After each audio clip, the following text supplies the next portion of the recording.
gostaria, queridos irmãos e queridas irmãs, de no início desta reflexão, testemunho que convosco farei, a minha história não é novidade. Há mais de 10 anos, a minha história circula em meios de comunicação, na internet, rádio, televisão. A propósito, escrevi este livro que foi lançado pela editora salesiana, que tem o título "E me chamarão de bem-aventurada, a história do pastor que aceitou Maria Santíssima". Esse livro não apenas conta a minha história de ingresso do protestantismo ao catolicismo, como também faz algumas referências bíblicas, teológicas, e alguns evidentes testemunhos daquilo que algumas pessoas pensaram e falaram de Maria. Inclusive, neste livro eu consegui autorização para colocar aqui um trecho de Martinho Lutero, o grande reformador protestante. Apesar da reforma, nós sabemos que ele praticamente morre com um terço na mão. E uma das mais magníficas reflexões sobre o Magnífica que temos, Martinho Lutero fez. E rapidamente eu partilho com vocês o que o grande reformador protestante disse. Deus é um trecho da sua reflexão sobre o Magnífica. Ele não pode olhar para cima, porque acima dele não há nada para o que ele possa olhar levantando a cabeça.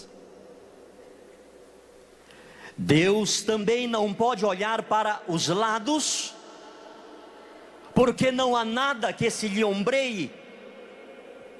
Necessariamente, forçadamente, Deus tem que olhar para baixo, porque é embaixo que estão as criaturas. E foi olhando para baixo que ele viu, que ele achou Maria, a serva perfeita do Senhor. Isso são palavras de Martinho Lutero.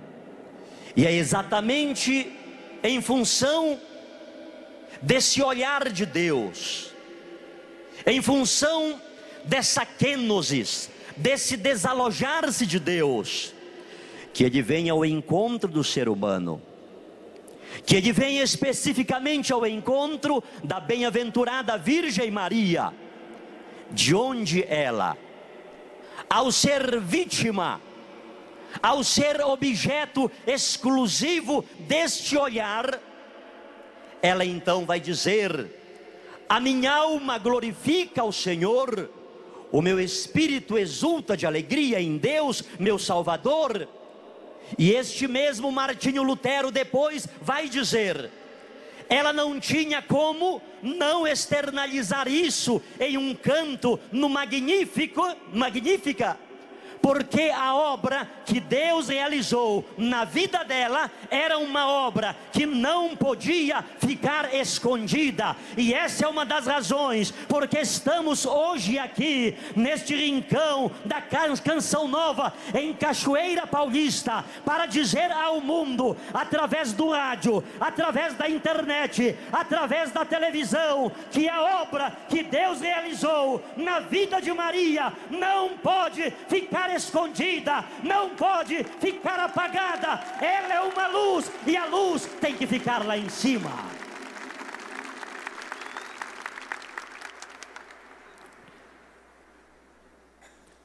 A propósito também das missões que tenho feito pelo Brasil, sem nenhum mérito de minha parte, mas por pura misericórdia de Deus, eu já fiz somente dentro do território nacional mais de 700 viagens missionárias. Somente dentro do Brasil, mais de 700 viagens. Pela misericórdia de Deus, pregando para poucas pessoas, pregando em ginásios, em praças públicas, em catedrais, em teatros, em estádios. E em função dessas missões, é que Deus proporcionou-me a graça de também escrever este livro que saiu pela editora Ridel, Testemunhos de Vida e Missão. São testemunhos daquilo que tenho visto e ouvido Deus realizar dentro desse Brasil.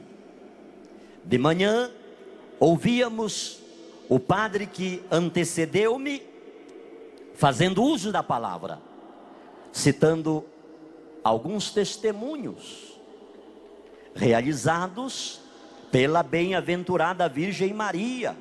Inclusive os demônios reconhecem o poder de Deus na vida dela, e diante dela fogem, não resistem à presença dela.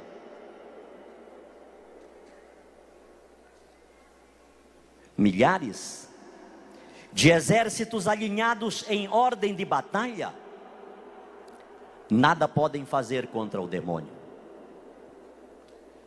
Nem o exército de Nabucodonosor,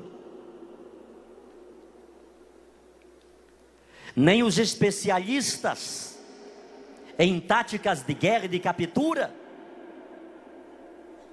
que há poucos dias capturaram um dos maiores terroristas. Todo o aparato militar da Academia das Agulhas Negras do Rio de Janeiro nada pode fazer contra o demônio. Mas os pés delicados de Nossa Senhora foram mais que suficiente para esmagar a cabeça da serpente, e por isso ele corre em retirada somente quando nós pronunciamos o nome de Maria, porque há poder, a graça, a unção do Espírito Santo na vida dela. E neste livro, Testemunhos de Vida e Missão, eu relato acontecimentos, verdadeiras graças de Deus, que a misericórdia de Deus tem alcançado-me e acompanhado-me Brasil afora. Escrevi também um livro sobre a Eucaristia que não tenho no momento, esgotou já por 2 vezes. Pela misericórdia de Deus, irmãos e irmãs, pela intercessão de Nossa Senhora, hoje eu sou católico. Mas daqui a pouquinho, dentro de alguns instantes, eu vou contar para vocês uma história de 12 anos atrás, antes de eu ter tornado-me missionário da Igreja Católica Apostólica Romana. Mas antes disto, eu gostaria de chamar a vossa atenção para que lêssemos um versículo da Palavra de Deus. E o registro bíblico está no Evangelho segundo São Lucas, no capítulo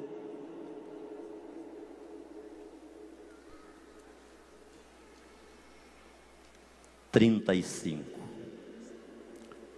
São Lucas, capítulo 1 e versículo 35. Diz a palavra de Deus: respondeu-lhe o anjo: o Espírito Santo descerá sobre ti, e a força do Altíssimo te envolverá com a sua sombra. Por isso, o ente santo,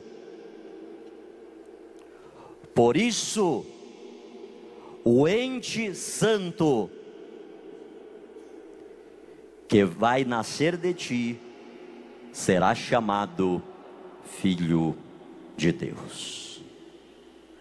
Palavra da salvação. Aleluia, aleluia, a minha alma abrirei. Aleluia, aleluia, Cristo é meu Rei. Vamos juntos? Aleluia, aleluia, a minha alma abrirei. Aleluia, aleluia, Cristo é meu Rei. Amém? Vamos aplaudir o nosso Rei.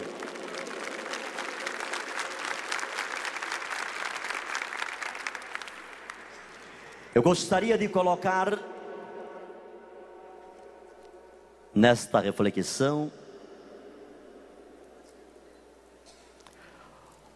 um dos motivos porque nós precisamos dar um espaço maior para Nossa Senhora da nossa vida.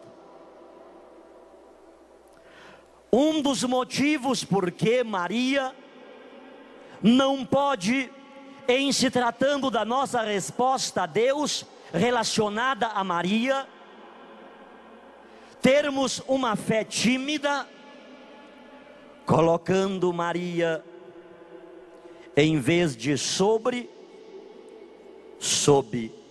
a mesa. Não podemos tosquenejar em pensar que seja a vontade de Deus que a luz venha para baixo das cadeiras e das mesas. O próprio Senhor Jesus foi claro.